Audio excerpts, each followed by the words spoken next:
the truth profoundly. These are Germans here. For me to the message clear. Go Paul, Das and Paul. They say DUANE, so writer leads the way. Time to madness, it's bright. Gotta wake up, see the light.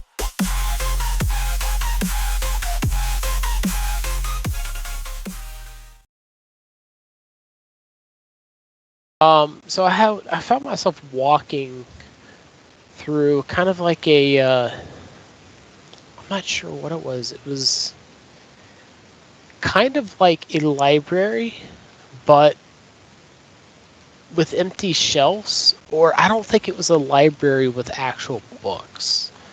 I think it was more representative, a library of digital content or digital records, almost as if there were these weird kind of like blue orbs floating around going from different locations. There were definitely objects on these shelves, but these blue orbs were going around shooting these little beams of light out at them as if they were scanning them. They weren't paying me personally any mind. They were almost kind of just ignoring me. And I was just there observing what was going on.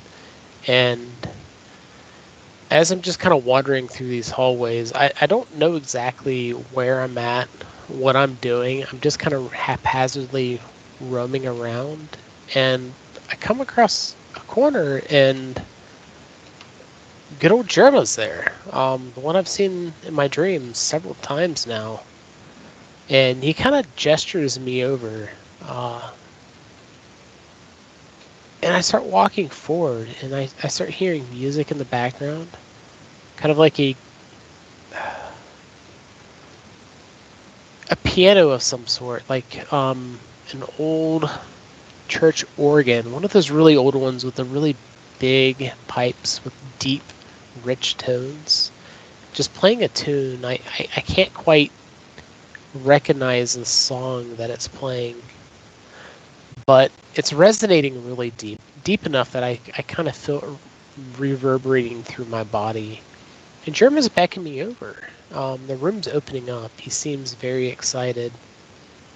And Eric is there.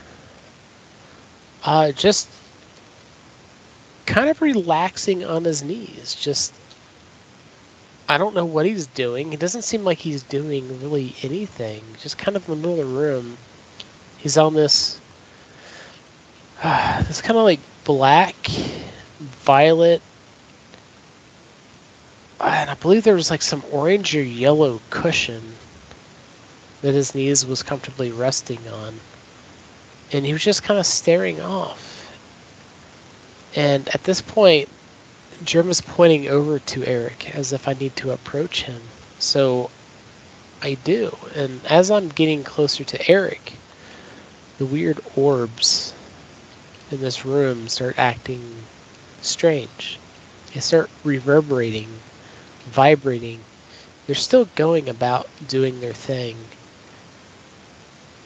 And at this point, I start realizing that it's not just a normal librarian, as if at this point, my perception of everything around me begins to expand. The more aggressive these weird bluish orbs start to pulsate, the more detail I'm starting to get from around me, and I'm noticing that this library is definitely not a normal library. What I thought were bookshelves are actually, they're like mainframes, computer mainframes you would see in a,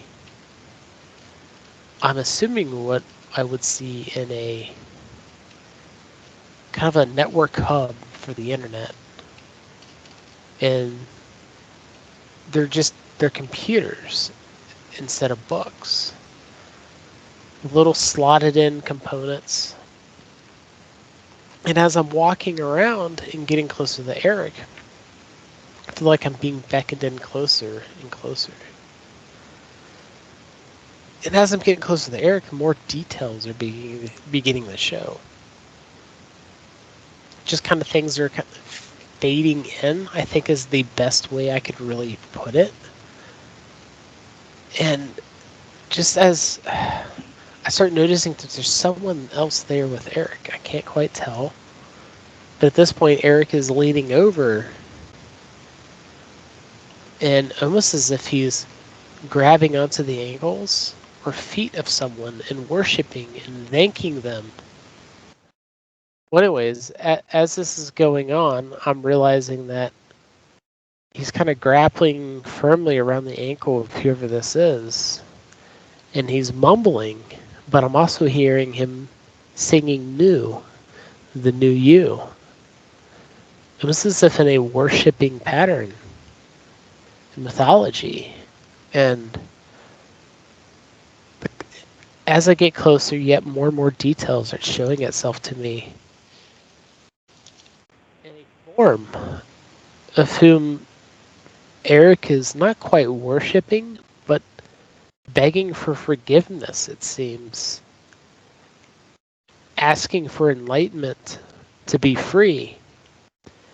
And the face begins to slowly merge in. Like at this point I can tell it's a male. Older man, slightly grayish hair, longer grayish beard. And the face becomes more and more clear. And just as I'm starting to get in, the face is starting to show itself closer and closer. Eric all the while was on his knees on the padded pillow, just seemingly groveling at someone's feet, begging for, it almost seemed like forgiveness. As if he was embarrassed over the way he had acted and was asking for guidance. I look over at Jerma, who's over to my right side, and he just gives me a nod. Slightly squinty eyes, as if he's happy, and a very big smile. Almost as if gesturing that he might actually be getting it. Slowly, but it's starting to sink in. It's kind of the feeling, it was more of a mental feeling, as if almost it was like telepathically being impressed upon me from Jerma. I look back, and Eric begins to sob and cry. Eric's looking up,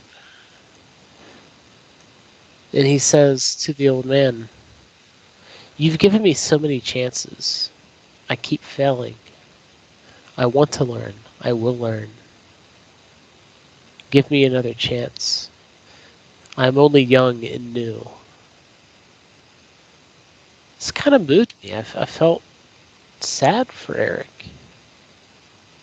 I'm getting closer, and the face of the person starting to come closer into view. And Jerma taps me on the shoulder. I look back at him. And he tells me, "Everybody moves at their own pace. You'll be there much, much sooner than he. But he will come, just like all the other sheep. They always come in the end." I nod.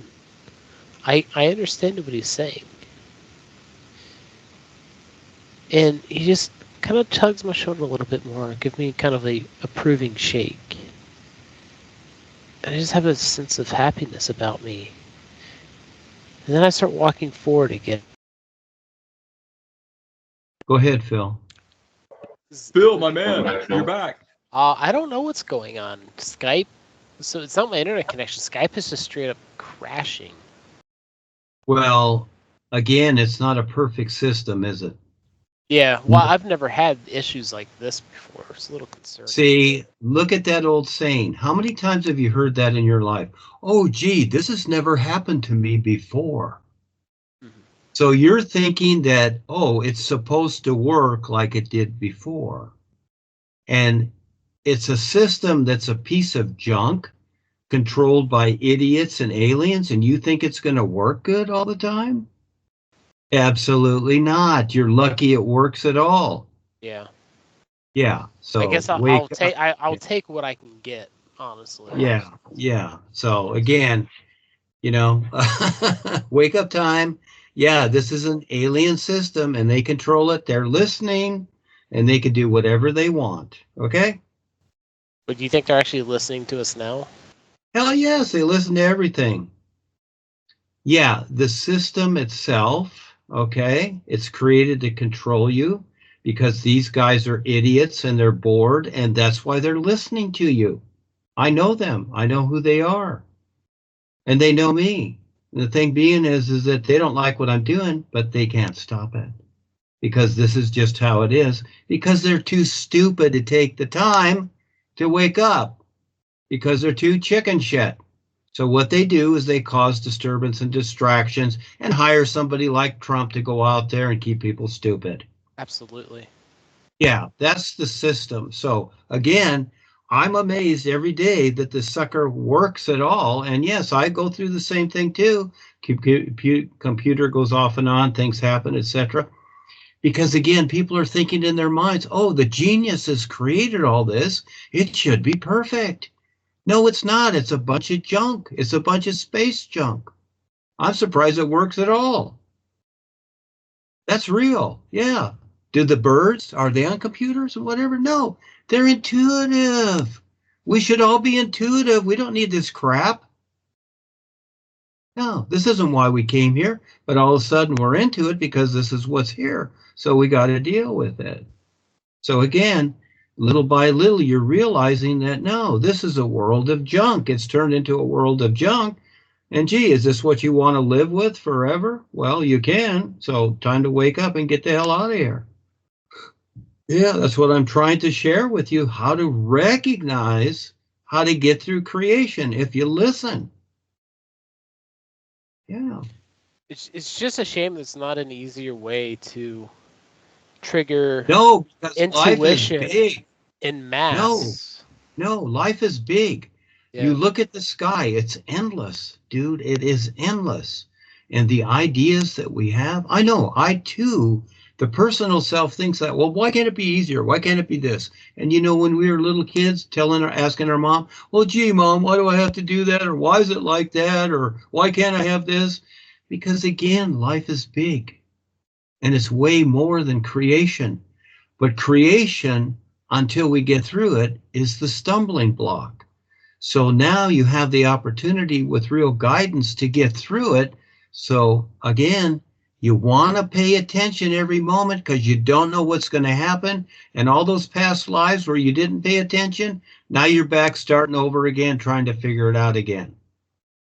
How many times you want to start again? How many times? So I prefer not. You got it right now. Right now you got it. This moment here. Just like hanging on to that horse. You got it right now, but you let it go. It runs off. You got to chase it. You going to find it or not? Who knows? And that's just how it is. Yeah. Yeah, because again, we need to learn to be now and pay attention and listen. I'm not saying I'm right. You know, I like sharing, and the whole idea of life is to help others become more aware. And so this was part of Eric's experience too, but at the same time, there's a lot going on, all right? And it's all part of the wake up, even all this funny stuff, if you pay attention.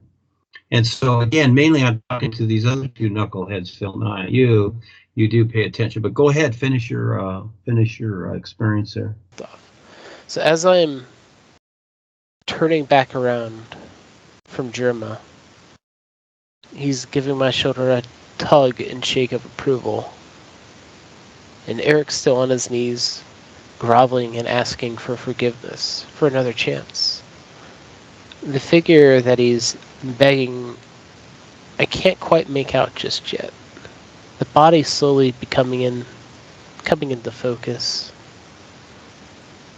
But the face is still blurry. But as I'm getting closer, Eric is becoming more desperate. More and more desperate, just asking for forgiveness. And at this point, I'm being washed over from an endless pit of just, it kind of felt like pity, but pity in a good way, not in like a negative way, coming from this figure that Eric is at the feet of. I'm as if I understand I was once there myself. Some take longer than the others.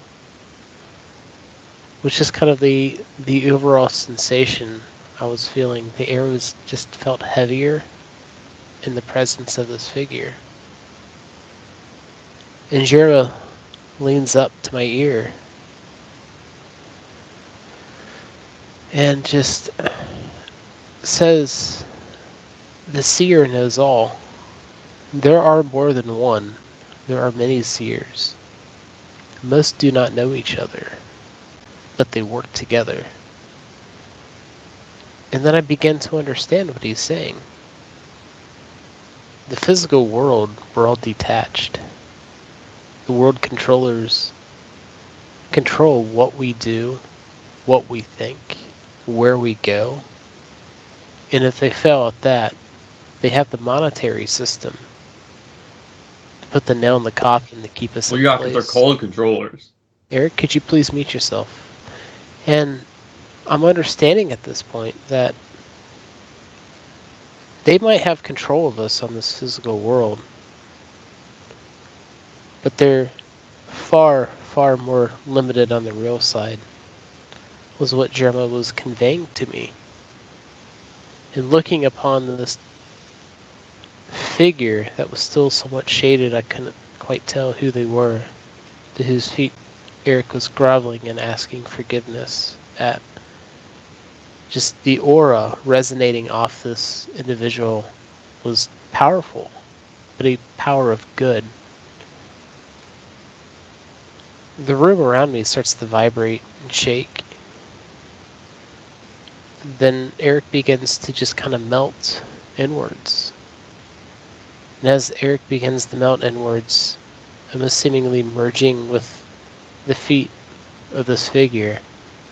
I was starting to get the impression that this cloaked figure was more projecting into my mind that they might be a seer, but those who give them power are the ones that they bring into the real side, the understanding, the intuition. We're all one in the end. We are nothing without each other. And at this point, Eric is almost completely absorbed into the feet of this figure. And as this occurs, the vibrations around me continue, and the face begins to take shape. And from here, Jerma is beckoning me forward, his hands, palms rather, touching my shoulder blades and gently pushing me closer to ensure that I get a look at who the seer is. I'm nervous. I'm scared, and that's okay. That's just part of experience and growth.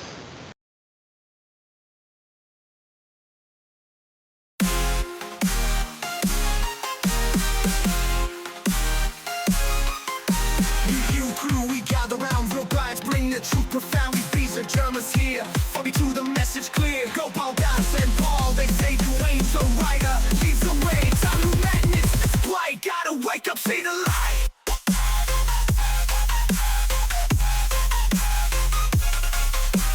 Don't think, just feel the vibe. The sun's are gonna cosmic drive. Break the chains, the mental hold. Truth unfold, the storms are guide. A cosmic drive. Break the chains, the mental hold. The truth unfold, the story told. We strong, now unite front. Against the darkness, we will hunt. Time to break the simulation spell with new you power.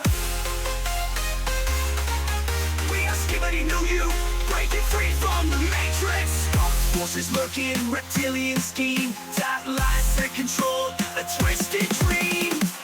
You together, we rise above. Shattering the lies, spreading risky. I knew you staring at the thing to be done.